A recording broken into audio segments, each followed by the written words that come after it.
I divorced the woman I had loved for 10 years. In the 7th year of secretly loving Anna, she told me, let's get married. In the 3rd year of our marriage, I told her, let's divorce. In the 10th year of loving Anna, I proposed divorce.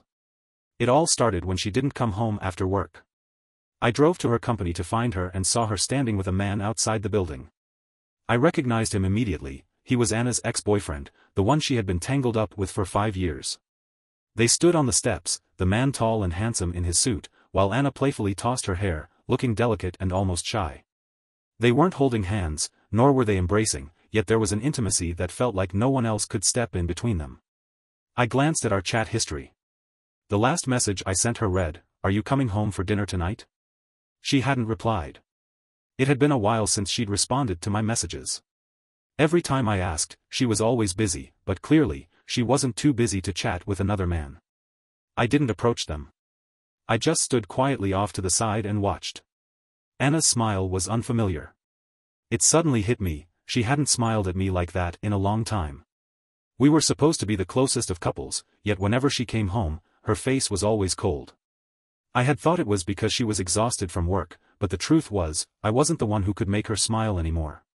She glanced over casually, and her expression immediately froze when she saw me. She said something to the man, whose smile faded, but he waved at her and, after giving me a look, turned and left. Anna walked over and got into the passenger seat without a word. With a furrowed brow, she snapped. "What are you doing here?" I replied calmly, "I'm here to pick you up from work." "Didn't you say you wouldn't let Henry into your company?"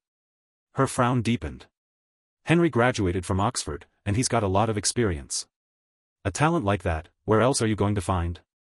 Why wouldn't I let him come?" She was clearly irritated. "Can you stop thinking about love and relationships all the time? Look at what he's like now, multiple companies are fighting to hire him. If I didn't know him, he might not have even considered it." The disdain in her voice was unmistakable. I stared at the distant car lights weaving through the night, silent. Once home, Anna didn't speak to me. She stormed into the study and slammed the door shut. She was angry. She didn't even realize that she only used anger to cover her guilt. Probably only someone who had been by her side for 10 years, like me, would know her that well. But sometimes, I hated myself for knowing her so well.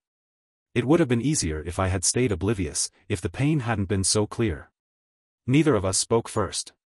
We didn't argue like we usually did, shouting and raising our voices. Instead, we had a cold war, separated by a door. Moments later, the door to the study was thrown open violently. Anna stood there, face dark with anger. "What do you want from me?" "I'll tell you now, I'm not going to fire Henry. You either accept it, or we get a divorce." I interrupted her, speaking softly. "You don't need to fire him. Let's divorce." She froze for a moment. "What did you say?" She seemed to laugh in disbelief, her eyes narrowing with a hint of mockery. "George, I'm not joking with you. Enough already. There's no negotiation about Henry. Don't talk tough now, and then come crawling back later begging me to fix things." She sneered, like a dog. Anna was always so blunt with her words. The first time we fought like this, I locked myself in a room all day, heartbroken. But now, all I felt was a faint pain in my chest, quickly numbed by resignation. I didn't argue with her. I took the divorce papers from my bag and placed them on the table. "I've already signed it. The house is yours, the cash and car are mine. It's about half each. If you have any other demands, we can discuss them." Anna was silent. She looked at me in disbelief, and that disbelief quickly turned into anger. She grabbed the papers, scanned them, and then coldly said, "Fine, you've got guts. George, once I sign, I won't go back on it. Think carefully." I handed her the pen. Her face darkened, and she snatched the pen from my hand. With swift strokes, she signed her name and threw the papers in my face. Tomorrow we'll get divorced," she said, seething. "Don't regret it." I nodded. 9 a.m. tomorrow, I've already made the appointment." She paused, and I didn't say anything else. I shut the door and went to the guest room. Outside, I could hear things being thrown, but I lit a cigarette. The smoke spread in the mist, and I took a deep drag. How did it all come to this? In the beginning, I wanted nothing more than to be happy. Anna and I had a flash marriage. For her, it came out of the blue. But for me, it was already the 7th year of loving her in silence. At the time, she had just broken up with Henry. During their relationship, I never dared to disturb them, but after they broke up, I started attending gatherings where she was present. At one of those reunions, Anna drank a lot. By the end of the night, her eyes were red from the alcohol. I knew it was because of Henry. At that time, Henry had just received his acceptance letter from Oxford University, while Anna had taken over her father's company and was planning to develop it domestically. They couldn't convince each other. The couple, who had loved each other for 5 years, finally split after a big argument. When we left the gathering, several friends, knowing I had always liked her, gave me knowing looks and nudged me to take her home. I couldn't refuse. I hailed a cab, helping her inside, half supporting, half carrying her back to her place. Anna lay on me, her body hot and soft, and it made my mind spiral. I didn't know where to put my hands, fumbling to turn on the lights. In the darkness, she mumbled drunkenly in my ear, "Henry." I couldn't make out the words clearly and thought she was calling me. Her breath, warm with alcohol, brushed against my ear, and I froze.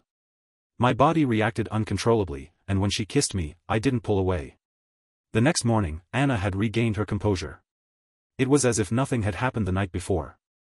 I had no choice but to leave awkwardly. She didn't contact me again. I stayed at home for several days, and eventually, I gathered the courage to send her a message. "Are you free today? Want to go watch a movie?" Anna didn't reply for an entire day. Just when I was about to give up, she suddenly called me. Her voice was emotionless. "I'm pregnant. George, let's get married." I still remember exactly how I felt when I heard those words. It was the first time I truly understood the meaning of heart bursting with joy. It felt like fireworks exploding inside my chest, even more dizzying than winning the grand prize. I suppressed my overwhelming joy and asked, trying to sound calm, "Do you like me? I don't want you to be with me just because of the baby." Anna was silent for a long time, avoiding my question. "Don't think too much about it. Come see me later." After the call, I clenched my fists tightly, my mind full of 17-year-old Anna in her high school uniform. Love, unknowingly sprouted, and deeply rooted. I didn't know when I had fallen for Anna. Was it when she smiled at me in the evening study session, her eyes curving up, or when she placed a coffee on my desk and said, "This is for you"? All I knew was that I had loved her for too long, far too long. It was like a person walking alone in the dark finally seeing the light of dawn. Although her parents didn't like me and gave me a hard time at the wedding. Although the baby was not born in the end.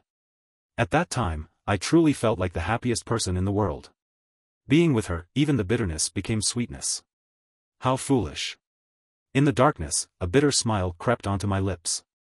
I never imagined it would shatter so quickly, just 3 short years. The next morning, I had everything packed, but Anna was still asleep. I knocked on the door for a while before she finally opened it, wearing a wine-red satin slip dress and barefoot, her face full of impatience. "Are you in such a hurry?" I glanced at my watch. "If we're late, we'll have to reschedule." I paused for a moment. "You've been talking about wanting a divorce. Now you can finally have it. Aren't you happy?" "I'm happy," she gritted her teeth and smiled. "Of course, I'm happy. Henry's back too. You're so considerate, making space for him." I nodded. "Let's go then." The entire drive was silent. Anna kept her face cold, and I had already gotten used to it. I didn't know when exactly we stopped talking to each other. At first, I enjoyed our conversations. After loving her for so many years, I had so much I wanted to say. I'd share everything with her, seeing a dog on the street, hearing a nice song, watching a good movie. I will tell her. But she rarely replied. It was usually after a long while, when she needed something from me, that she'd give a reluctant, I couldn't deceive myself. She wasn't just naturally quiet. I'd seen Henry's social media, and in the chat records, Anna seemed like someone I didn't recognize, sweet, cute, engaging with him on every topic. After a while, I stopped telling her. When we arrived at the courthouse, a lady greeted us and tried to mediate between us. "Is it a case of irreconcilable differences?" Just as Anna was about to speak, I smiled and answered, "No, we had a whirlwind marriage.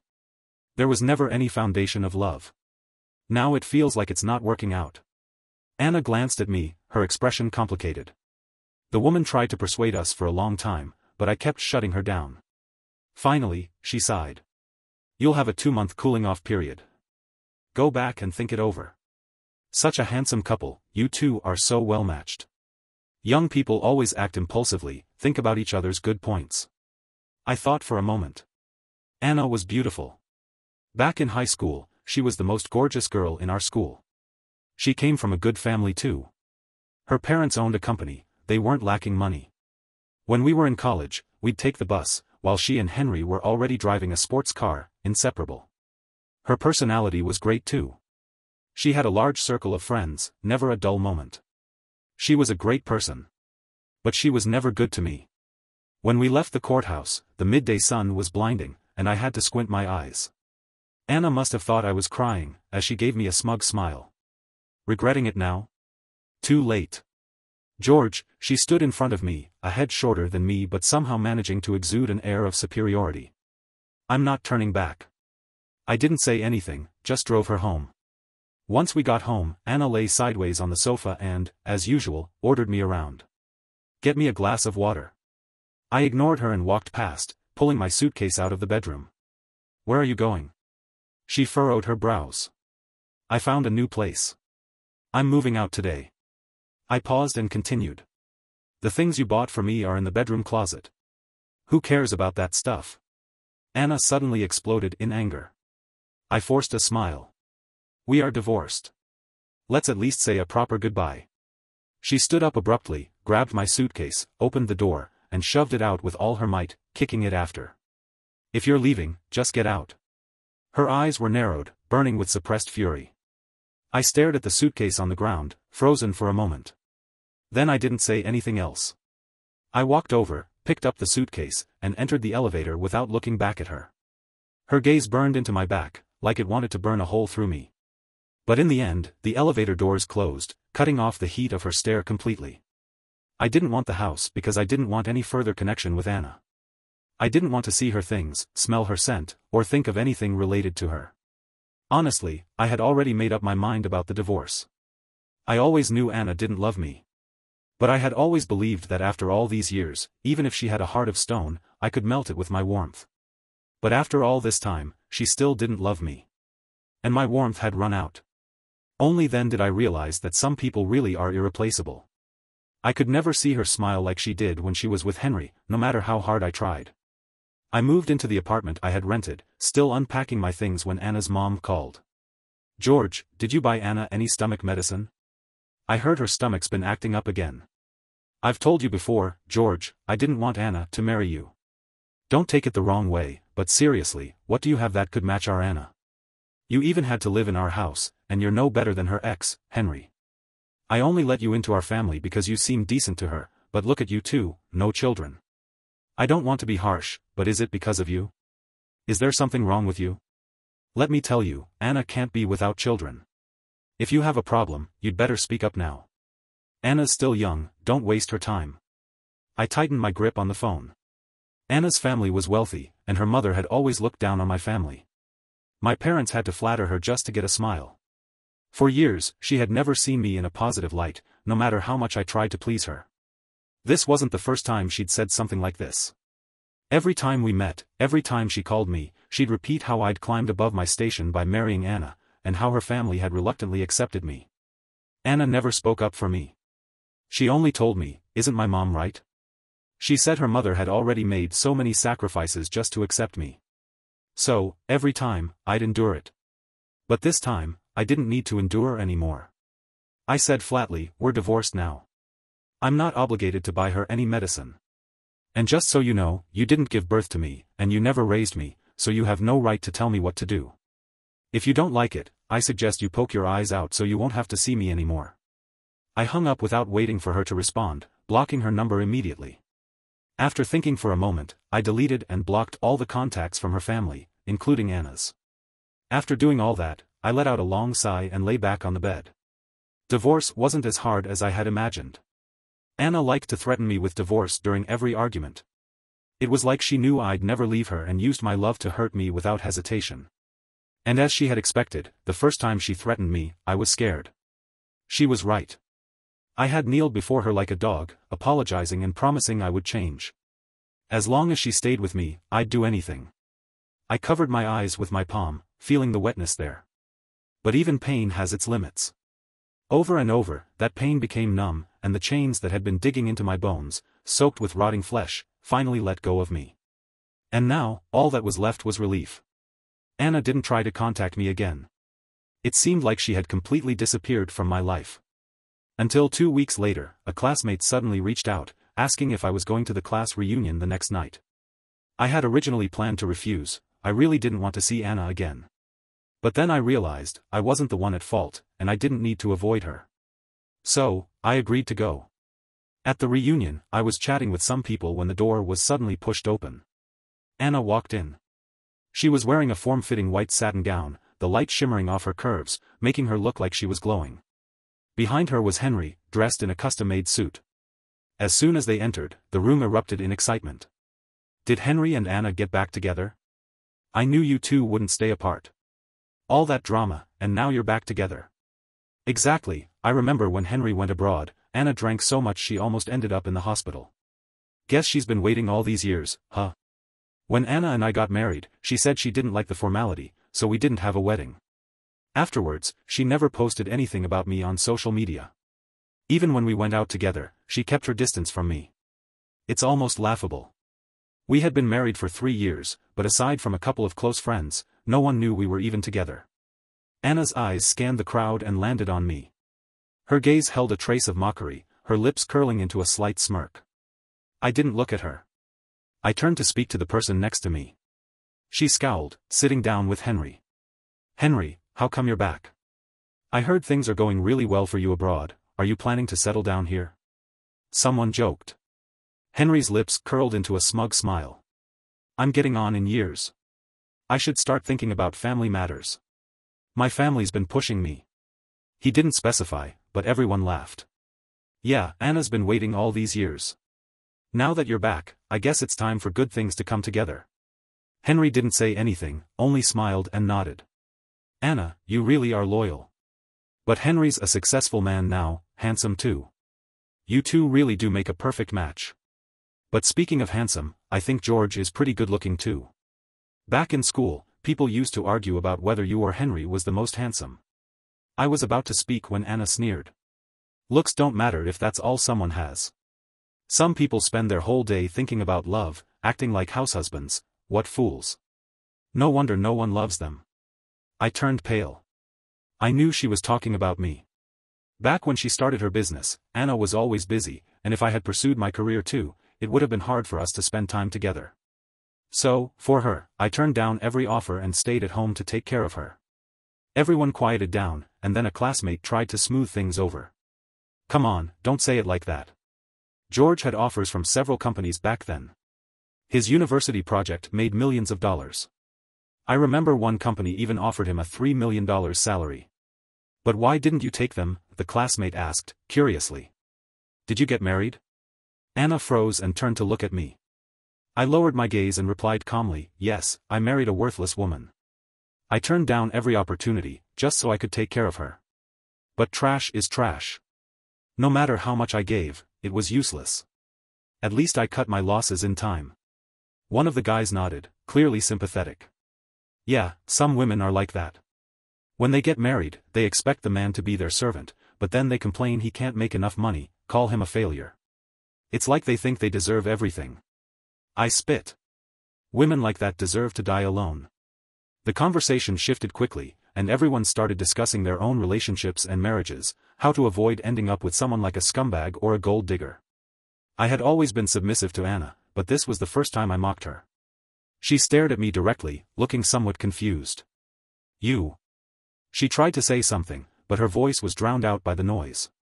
When the reunion ended, I got in my car and was about to leave. But just as I started the engine, someone knocked on my window. One of Anna's close friends looked at me awkwardly. George, Anna's stomach condition has flared up again. Could you take her home? Only 1 or 2 people at the reunion knew that Anna and I were married. I frowned. Where's Henry? She hesitated. He said he would take Anna home, but she wouldn't let him. Anna listens to you the most. You.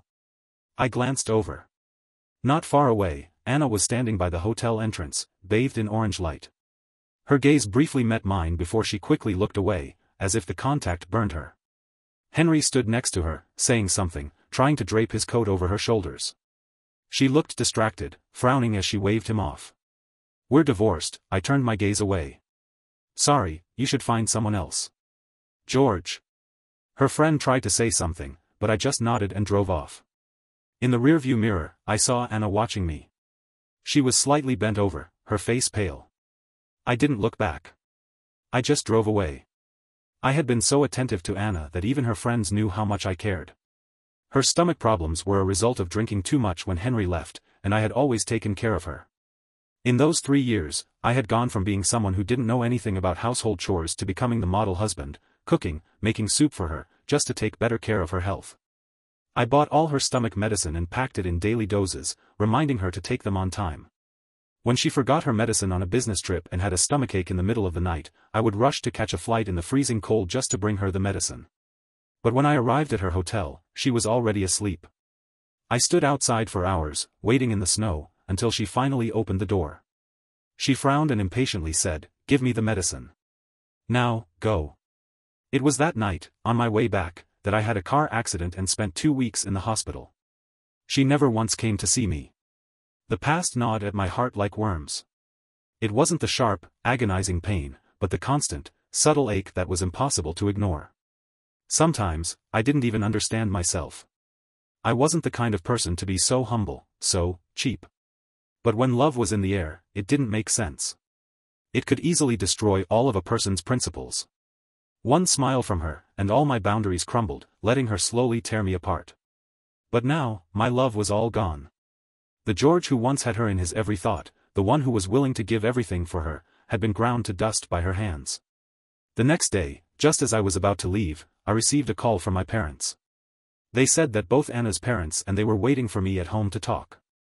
I had expected this day to come. Divorce wasn't just about 2 people, it was about 2 families.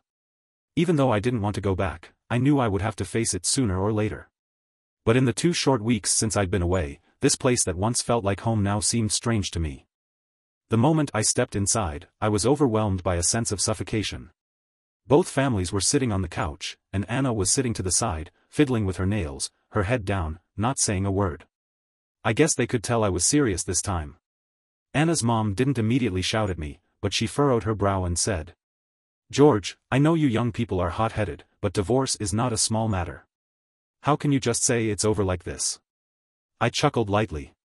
"You should ask your daughter. She's the one who asked for a divorce. If I'm not mistaken, this is the 13th time Anna has told me she wants to get divorced. If she wants it so badly, I have no choice but to grant her wish." Anna's mom froze for a moment, forcing a smile. "Anna is just acting out. She's still young, not mature yet." "Is that so?" I responded coldly, "She's half a year older than me. Is there something wrong with her development? She's 25 years old enough to have children, and yet her mind isn't mature." Anna's mom fell silent, clearly embarrassed. Anna's dad cleared his throat and spoke up. "George, Anna doesn't understand some things. As parents, we owe you an apology on her behalf. But when there are problems in a marriage, it's never just one side's fault." I cut him off. I was already divorced. There was no need to hold back any longer. I decided to say whatever was on my mind. I walked up to Anna, looked down at her, and said in a deep voice, "Anna, stop playing dead. Tell your parents what exactly I've done in our marriage to deserve this slap. Your ex-boyfriend came back, and you said you didn't like me, the man who only cared about love and spent all day at home revolving around you. But wasn't it your family that told me to quit my job and stay home to take care of you because of your health? For all these years, I've been washing clothes, cooking, and making meals for you in all kinds of ways. Because you had stomach problems, someone who can't live without spice, never once cooked a spicy dish at home. Anna, think about it. Is this my fault?" Anna remained silent. Her mother couldn't help but speak up, "Don't just blame her. After all these years, you two haven't had any children. At first, we didn't want Anna to get pregnant out of wedlock, and in the end, she lost the baby. Who knows if there's something wrong with your body?" I spun around abruptly, raising my voice. "She did get pregnant out of wedlock, but pregnancy isn't something that happens to just one person. Anna didn't want it, was I supposed to force her? Why is it all my fault? Didn't I take responsibility for her afterwards? You say the baby was lost, but why don't you ask your daughter why the baby didn't survive? Whose fault was it? Was it mine? I didn't want to get angry, but all the suppressed emotions came rushing out, and I couldn't control myself. Was there something wrong with my wholehearted devotion? Why does loving someone become a mistake? In the end, I almost screamed in desperation. Anna, tell me, what exactly did I do wrong? My mom's eyes turned red instantly, and she trembled as she questioned Anna. Anna, we never mistreated you. We treated you like our own daughter, you know that. Your mom wanted an $880,000, but you refused to have a wedding. Your family couldn't stand George, and we never said a word. We know George loves you and just wanted you two to be happy. And this is how you repay him? Anna's face drained of color as she muttered, "Sorry, Mom. Don't call me Mom. I'm not your mother." My mom snapped, her eyes blazing with fury. My dad's face darkened too. He lowered his head, clenching his fists tightly. Anna, I don't know why you brought both our parents here, but after all these years, I don't think I've wronged you in any way. I don't want to make this any uglier. Let's just part on good terms. I said wearily. Anna looked up at me, her eyes mixed with emotions, and after a long silence, she finally spoke softly. You're not wrong. All of this is my fault. I'm sorry. I didn't mean for it to be like this. George, give me a chance to make it right. I'll never do this again. A trace of sarcasm rose in my eyes. You didn't mean it. You've been enjoying everything I gave you while despising me at the same time. Anna, I really don't understand. You never gave me anything, and you don't have the right to decide anything for me. You've just been taking advantage of my love, over and over, and when I gave you my all you did was look down on me. I loved you and treated you well, but you used my love to hurt me, and now you act so high and mighty. I leaned closer to her and whispered. What are you, exactly? Anna, who the hell do you think you are? Anna's gaze trembled, her face turning as pale as someone who had been seriously ill. In the face of my accusations, she couldn't say a word. It was as if my words had pierced her heart, and for the first time, she was brought low in front of me. Her frail but strong back slowly curved under the pressure. Henry came back, and you clearly told me you wouldn't let him into the company, yet you kept him there. Anna, you were unfaithful in this marriage, broke your promises, and then turned everything around to blame me, calling me someone who only cared about love. Well, isn't this perfect? I'm helping you two out. Anna hastily lifted her head. I don't have anything to do with Henry. We're just colleagues. I mocked, you dare tell me there's nothing going on between you? Do ordinary colleagues need to have lunch together every day and text each other constantly? Anna, do you really think everyone else is a fool, willing to be fooled by you? Anna opened her mouth but couldn't speak. I stood up, indifferent, and said. I've said everything I need to. I hope you won't bother me anymore. As I was about to walk out the door, Anna called out to me. Her voice trembled, as if for the first time she was torn from a shell and finally saw herself for what she was. George, if I'm willing to change, could we have another chance? I turned back to look at her, and her eyes were filled with uncertainty. Anna had always been so proud, so dismissive in front of me. In this relationship, she had always been the one in control. I had never seen her this panicked before. It's too late. I said softly, then closed the door. After leaving Anna, I started sending out my resume, planning to go back to work. Luckily, it hadn't been that long since I graduated, and the projects I had worked on were impressive enough. Many companies were still eager to hire me. In her eyes, I was probably worthless, probably not even as good as Henry's shadow.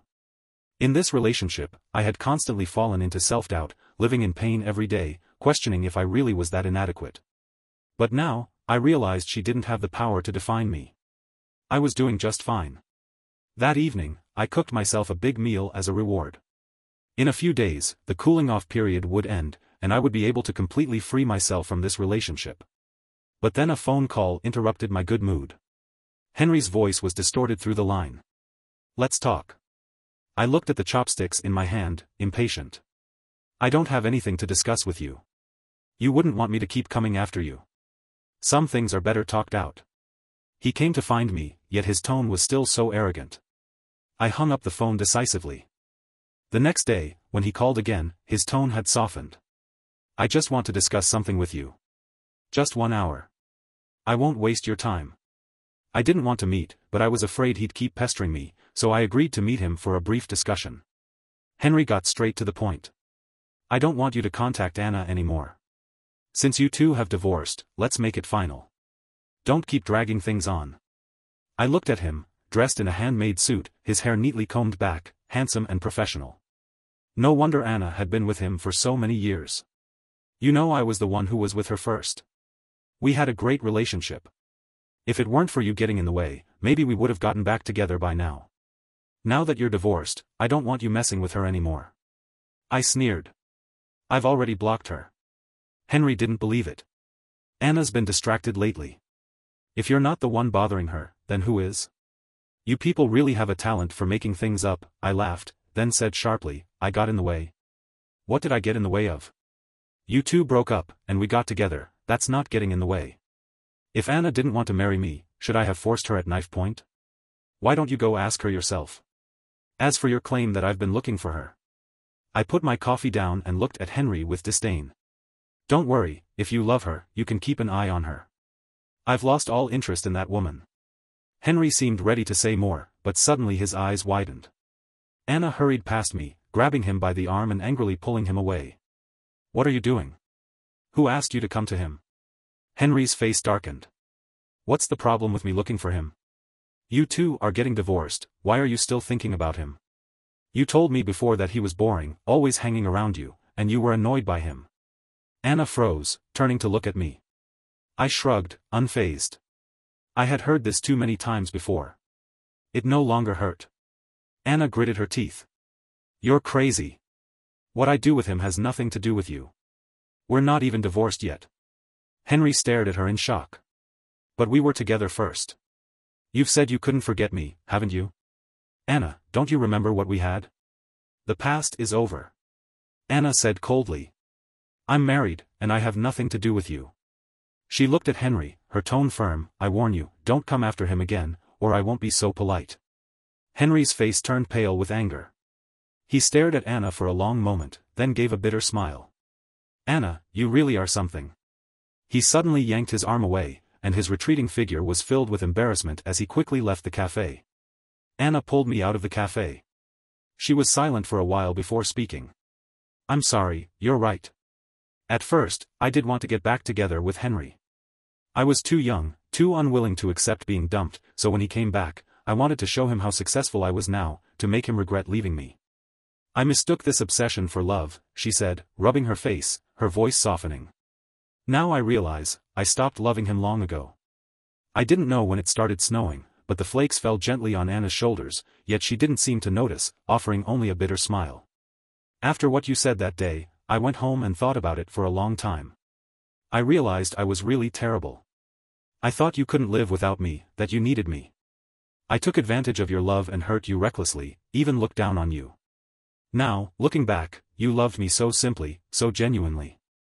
Your love was noble. I was the one who was vile. The streetlights in the distance flickered on. A snowflake landed on her eyelashes, and it quickly melted into a tiny, glistening droplet. Her voice dropped to a whisper. After you left, when my stomach hurt, no one made me soup anymore. I wanted medicine but couldn't find any. I wanted to buy it, but I didn't even know the name of the medicine. Now I realize, it wasn't that you couldn't live without me. It's that I couldn't live without you. I'm lost every day. I hate this feeling of not knowing what to do, but honestly, I don't know where I'm headed. The bed sheets are cold, and it scares me. Anna covered her face, giving a bitter laugh, her voice hoarse. I've loved you for so long. She said all of this, and it was a bit of a shock. When we were together, Anna had always been so stingy with her words, leaving me to play the lone fool in the relationship. I didn't expect her to say so much now. But it came too late, and I didn't want to listen anymore. I reached out and caught a snowflake. It was cold and melted in my palm. Anna, you don't love me. You're just not used to having someone constantly around you, and now that I'm gone, you're afraid. You're just scared there won't be anyone else who loves you like I did. I turned to leave, but Anna grabbed my arm. She slightly bowed her head, her expression almost pitiful. George, I'm begging you. I've never begged anyone in my life, but I'm begging you. Give me another chance, please. I was wrong before. I didn't know you were so important to me. I'll change, I swear. I pulled her hand off and interrupted her. Anna, no one's going to wait around for you forever. I'm not your parents. They only have you as their daughter, but for me, there are many women. Anna stood there for a long time. She screamed my name, the sound filled with pain and desperation. George. In the snowstorm, she was dressed so lightly, her eyes reddening as she stood there. I won't divorce you. I turned back, indifferent. Then I will sue. Anna, this is pathetic. Stop acting like a dog. It was as if she had been choked, staring at me, her face full of sorrow and regret. A tear suddenly fell from her eyes. The same words she had thrown at me during the divorce came back to me now, returned by me in full. And now, I understood her. When you no longer love someone, hurtful words come so easily. She finally regretted it. But unfortunately, the right answer took too long to come, it has become the wrong answer. Henry never managed to make a foothold at Anna's company. He was caught for resume fraud. All of his experience turned out to be fake. The trigger was a project he took on, which ended in utter chaos. He couldn't even get the decimals right in his proposal, resulting in massive financial losses for the company. The assistant manager felt something was off and decided to do a background check on Henry, only to discover he had gotten in through Anna's connections. The situation escalated quickly, and Henry was forced to leave the company in disgrace. His reputation was ruined, and he couldn't find work in the industry anymore. He had no choice but to return to his hometown. On the flip side, things were going well for me. I was thriving in the workplace. A reputable company in the industry reached out to me, offering me a position as vice president. I planned to work for a few more years to gain experience before venturing into my own business. Things were going well for me, but not for Anna. She ended up in the hospital again due to excessive drinking. Her friend called me in a panic. George, please, Anna's been drinking all night, and no one can get through to her. She keeps calling your name, crying, saying sorry. Can you come and see her? I paused for a moment. Sorry, I have a meeting today. I'm busy. Her friend, clearly frustrated, continued, she really loves you. How can you be so heartless? I sneered. After I got in the accident, she was on FaceTime, flirting with Henry. I called her several times, but she didn't answer. I finally had to call an ambulance to save my life. The doctor said if I waited any longer I might not survive. My broken ribs nearly punctured my lung. But when Anna found out, her only response was a nonchalant, okay, got it.